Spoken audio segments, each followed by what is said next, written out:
उपराष्ट्रपति जगदीप धनखड़ का हमला। धनखड़ ने सुप्रीम कोर्ट पर किया हमला। सीबीआई डायरेक्टर की नियुक्ति में सीजेआई का क्या काम?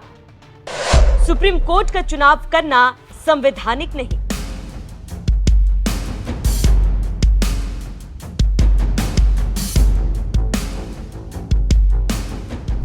नमस्कार, आप देख रहे हैं न्यूज एक्सप्रेस और मैं हूं आपके साथ शाफनी पटनायक। सुप्रीम कोर्ट ने तमिल सरकार के पक्ष में फैसला लिया और कहा कि तमिलनाडु की सरकार ने एक ऐतिहासिक फैसला लिया। राज्य सरकार के पास कानून बनाने का अधिकार है और उसे ना राज्यपाल रोक सकते हैं, ना राष्ट्रपति के दफ्तर में फाइलें अनंत काल तक अटकी रह सकती है। हम जनता द्वारा चुनी गई सरकार है और हमारी जवाबदेही संविधान से है, ना कि किसी नामित राज्यपाल से। लेकिन यही बात देश की सियासत में भूचाल बन गई। फैसले के बाद केंद्र सरकार सत्ते में आ गई और मोर्चा खोल दिया गया देश की सबसे बड़ी अदालत के खिलाफ। उपराष्ट्रपति जगदीप धनखड़ से लेकर राष्ट्रपति द्रौपदी मुर्मू तक एक के बाद एक न्यायपालिका को सीमा में रहने की नसीहत देने लगे। अब सवाल यह है कि क्या संविधान की रक्षा करने वाली अदालतें अब सत्ता की आंख की किरकिरी बन चुकी है? क्या जनता की चुनी सरकारें अब राज्यपाल नामक सेंसर के सामने बेबस है? और क्या भारत में लोकतंत्र एक नई परीक्षा से गुजर रहा है? तमिलनाडु विधानसभा ने हाल ही में एक महत्वपूर्ण प्रस्ताव पारित किया। राज्यपाल को भेजे गए किसी भी विधेयक को वे अनिश्चित काल तक नहीं रोक सकते। अगर कोई बिल राष्ट्रपति के पास भेजा गया तो फाइल एक तय समय सीमा रहे। राज्यपाल जनता द्वारा निर्वाचित नहीं होते, इसीलिए वो चुनी हुई सरकार की मंशा को बाधित नहीं कर सकते। मुख्यमंत्री एमके स्टालिन ने इसे संविधान की आत्मा करार दिया, लेकिन यही आत्मा केंद्र की सत्ता को कांटों की तरह चुभने लगी।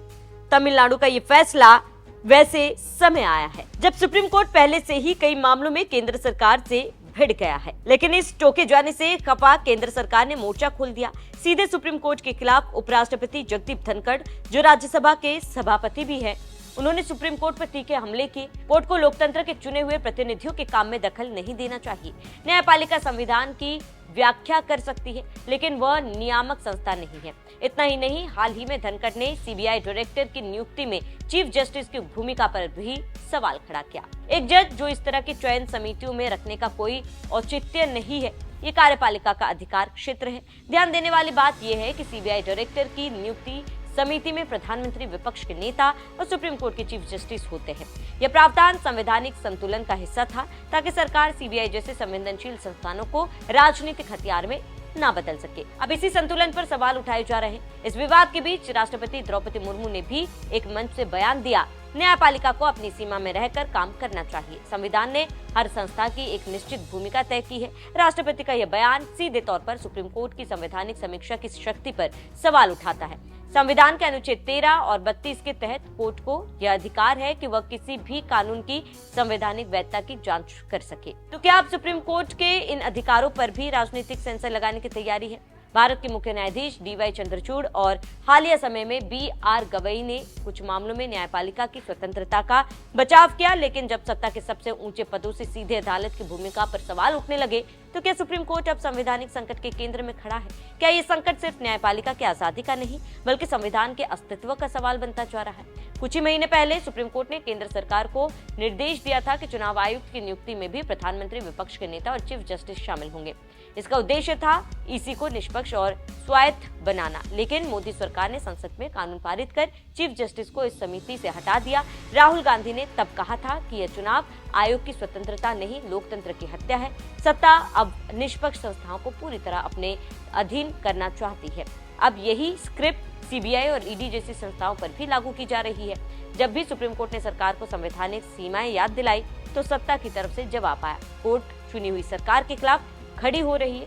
कोर्ट नीति नहीं बना सकती, कोर्ट कार्यपालिका का काम ना करे, लेकिन सवाल यह है कि अगर अदालत ना टोके तो क्या सत्ता की मर्यादा बचेगी?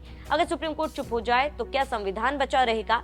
अगर न्यायपालिका को ही सीमा में रहने की हिदायत दी जाने लगे तो लोकतंत्र की सीमा कौन तय करेगा? तमिलनाडु की सरकार की लड़ाई केवल अदालत से नहीं बल्कि एक संवैधानिक संरचना से है जो राज्यपाल के माध्यम से राज्य सरकार को अस्थिर और अपराधित कर रही है। राज्यपाल कई राज्यों में विधेयकों को रोक रहे हैं, विधानसभा सत्र को टाल रहे हैं, मुख्यमंत्री की सलाह को नजरअंदाज कर रहे हैं और ये सब तब हो रहा है जब संविधान कहता है कि राज्यपाल को मुख्यमंत्री की सलाह से ही काम करना चाहिए। आज की सबसे बड़ी लड़ाई किसी दल के पक्ष या विपक्ष की नहीं है, ये लड़ाई है संविधान बनाम सत्ता केंद्रित सोच की।